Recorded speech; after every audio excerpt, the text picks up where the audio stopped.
میں اماں جی کی بات کرنے لگا ہوں۔ اماں جی میری اور آپ کی اماں حضرت عائشہ صدیقہ رضی اللہ تعالیٰ عنہا، آپ نے دیکھا کہ آپ کے والد گرامی حضرت ابوبکر صدیق رضی اللہ تعالیٰ عنہ ٹکٹکی باندھ کر حضرت علی کے چہرے کو تکی جا رہے ہیں، بار بار زیارت کر رہے ہیں۔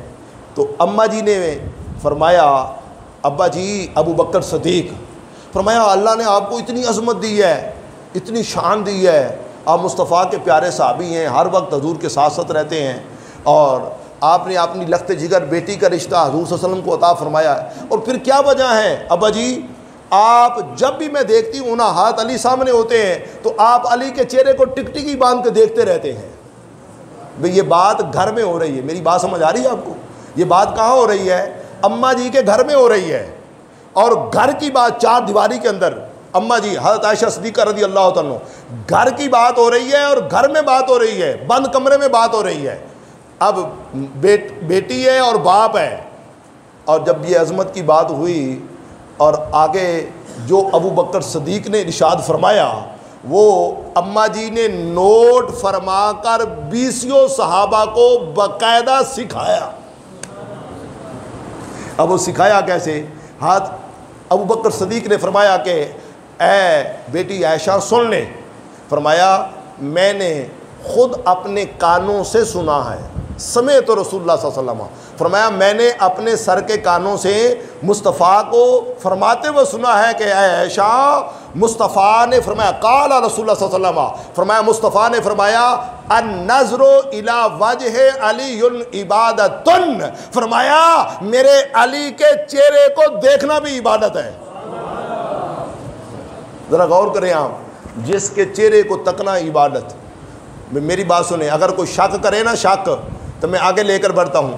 تو صبح اٹھ نا نوجوان، صبح اٹھ سحری کے وقت ماں کے قدم چوم کے محبت سے، محبت کی نظر سے ماں کو تک، خدا کی قسم میرے مصطفیٰ نے فرمایا ماں کو محبت سے تکنے والے مبارک ہو تمہیں، رب نے تجھے ایک حج مقبول کا ثواب عطا فرما دیا۔ میری بات سنیں، اگر آج بوڑھی اماں کو تکنے سے حج جیسی عبادت ہو سکتی ہے تو پھر علی کے چہرے کو تکنے سے۔ ذرا غور کر، اے قرآن کو، میری بات، جو قرآن نہیں پڑھے ہوئے صرف قرآن کو تکتے رہے، بس لفظوں کو دیکھتے رہے، زیارت کرتے رہے۔ مصطفیٰ نے فرمایا جو قرآن نہیں پڑھ سکا قرآن کو تکتا رہے محبت سے، صرف لفظوں کو دیکھتا رہے، قرآن کو دیکھنا بھی عبادت ہے۔ یاد رکھ لیں، زبانی حافظ قرآن پڑھتا ہے وہ سنگل ثواب پاتا ہے، حافظ قرآن زبانی پڑھ رہا ہے سنگل ثواب ہے، اور جو قرآن کو دیکھ کر پڑھتا ہے ڈبل ثواب ملتا ہے۔ میں بتانا چاہتا ہوں آپ کو، جب قرآن کو دیکھنا عبادت، کعبہ کو دیکھنا عبادت، ماں باپ کو دیکھنا عبادت، تو ماننا پڑے گا جو کعبہ میں پیدا ہوا ہے۔ اب حوالہ نوٹ کر لیں، میری بات سنیں۔ بعض لوگ پوچھتے نہیں جی وہ اہل تشیع کی کتابوں میں ہے، سنیوں کتابوں میں دکھاؤ۔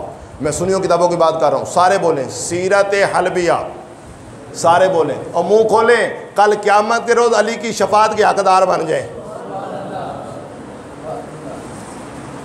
اللہ اکبر۔ سیرت حلبیہ، علامہ حلبی، آپ فرماتے ہیں امام حلبی سیرت حلبیہ کا مصنف، ارم و عجب، کسی لائبریری میں جائیں سیرت حلبیہ کی کتاب موجود ہوگی۔ اور پھر اسی کتاب میں سے جانتے ہو مولانا عبد الرحمن جامی کو، جو جانتے کہتے سبحان اللہ، جو سنی ہے بولے گا جب کہ سبحان اللہ۔ عاشق رسول مولانا عبد الرحمن جامی، وہی جامی جس نے نعت لکھی تھی، اور مصطفیٰ نے فرمایا اگر میری قبر پر آ گیا تو عشق مصطفیٰ میں ڈوب کر آ رہا ہے، جامی آ رہا ہے، مجھے قبر سے نکل کر حوصلہ افزائی کرنی پڑے گی۔ وہ جامی مولانا عبد الرحمن شواہد النبوہ کے اندر بلا مبالغہ عبد الرحمن جامی نے لکھا، کہا میں اس بات کو حق مانتا ہوں کہ علی مولود کعبہ ہے۔ بھئی کعبہ کو سمجھو نا، میری بات ایک تھا نا